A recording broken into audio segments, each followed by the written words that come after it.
This is from IBIS. So IBIS are doing a lot of reporting. They do reporting on all industries. So it's a very trusted source.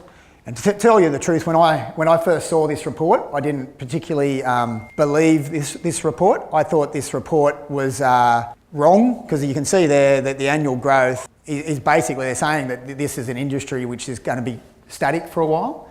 It's going to have just growth over just over 0% or 1%, up to 1% over the next few years.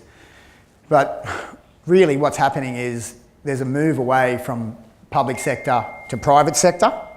The move to public to private sector is creating a lot of change. So the move from the public sector to private sector is also creating this activity in the buying and selling of businesses. It's a large industry already, with $9.4 billion in revenue and close to $1 billion or $897 million in profits coming out of it. And you're getting interest, and that's how I got involved. That saw interest from private sector, from the big end of town. So now you've got listed businesses with a lot of backing behind them and a lot of dollars behind them, looking at the RTO, the training sector, right? Because they're starting to see what the government has been talking about. The government sees training.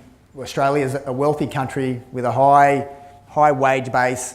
We need to be a knowledge country. We need to have an educated population. We can't compete with the Asia Pacific. And also, obviously, there's opportunities in the foreign sector too, in foreign students. And there's, it's becoming one of Australia's biggest exports. I think it ranked third in service exports recently. And that's not going to change. So you're going to have a situation where the government's going to be pushing that, and Australia's looking like a more and more desirable location. When you think about around the world, where do people want to come and get educated? Well, some of our biggest competitors in English-speaking world, the UK and the US. The US are not particularly encouraging foreigners to come to their shores at the moment. The foreigners are not being felt really welcome to go to the US. And the UK are in a bit of turmoil with Brexit and governments changing and lots of turmoil there. The opportunities are there. There's a lot of activity. And here's a bit of industry data. So here's the percentage change. So that on the left, you can see that graph on the left. That is not showing a lot of changes, or it's showing quite low growth. Under 2% is the forecast.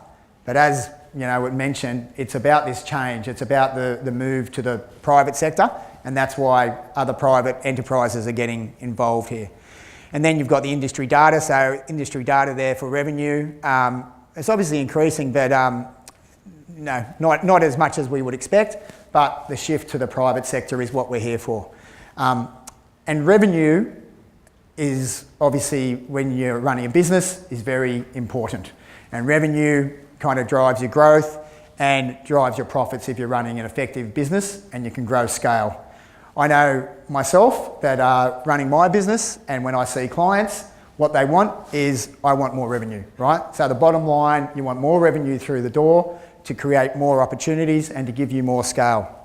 So, and when it comes to a business sale, revenue, so a potential acquirer will go and look at a business, and there'll be a business there for, and especially in an industry like RTOs, training businesses are quite heavily regulated. A potential buyer will come along and they will look and they will have a look at a business. They'll see a business with $10 million in revenue and $1 million in profit. They will think, we will create synergies and efficiencies, and that $10 million in revenue and the $1 million of profit that business makes, we can easily make that $2 million. And with compliance is a very good example in RTO, because it's a compliance-heavy industry. So in the RTO sector, if you put there's two $10 million businesses here, and they both got $1 million in compliance costs individually. If you put them together, it's very unlikely that it's still going to be $2 million in compliance costs. So there's a lot of scale advantage to scale, especially in businesses which are heavily regulated. And that, even in accounting services. So if I go and talk to one of my clients in any industry and, they're a $10 million business buying another $10 million business, it's unlikely their accounting fees they're going to shrink as a percentage of the revenue.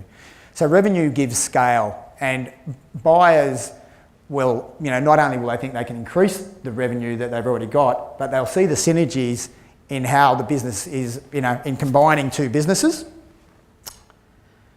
And there's a base level. You guys have got, you've got a base level of compliance, which is, it's this much for a $10 million business and this much for a $20 million business. There's not much change. So you're going to get some efficiencies from getting scale.